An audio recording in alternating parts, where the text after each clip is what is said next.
You're listening to Breakfast with Pablo. Earlier this morning, I caught up with lead guitarist and singer of British India, Declan. Spirit. You're currently on a massive tour at the moment, right across the East Coast before you come over here to the West. How's it going so far? Oh, it's lots of fun, man. We've been doing these Day on the Green shows with a couple of other bands like UMI and Sonic Arcade. It's been really groovy, lots of fun. We only have to play for 40 minutes, so it's just like not even work. It's not even work. I like that. Is it hard touring with the boys all the time, or do you guys get along like a house on fire?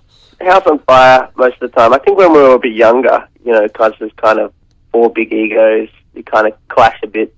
But I think you kind of grow out of that when you kind of hit when you've been kind of touring for more than a few years. You kind of learn everyone's kind of role, and you kind of leave people when they need their spaces.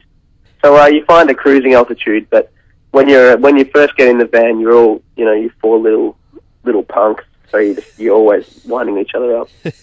I thought you were going to say that when we get to like a sensible age, but you steered away from that. You don't want to talk about the age at the moment. No. Well, we haven't got a sensible age yet. We're just sensible enough to not fight with each other. But that's not too much to boast about. Now, your last album, Controller, came out early last year, did very well on the ARIA album charts.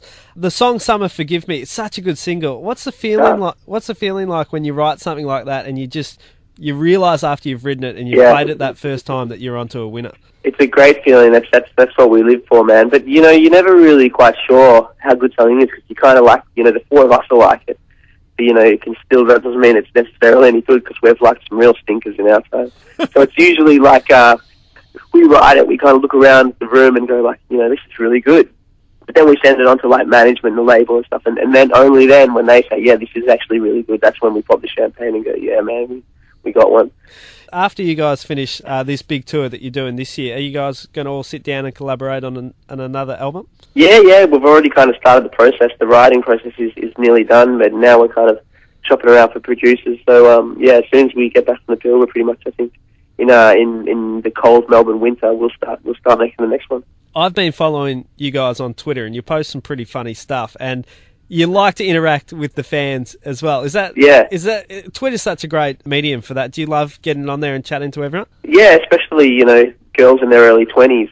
It's the kind of the people I try and talk to the most. But it's pretty difficult because with Twitter, if you're flirting with girls, the avatars are so small, so you can never quite tell how pretty they are. So it's quite difficult. You've got to go from how intelligent their tweets are and things like that.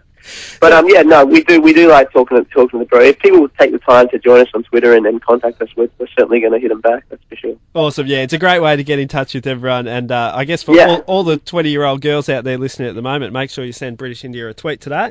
Please do. Classic Gold, today's hits, Spirit.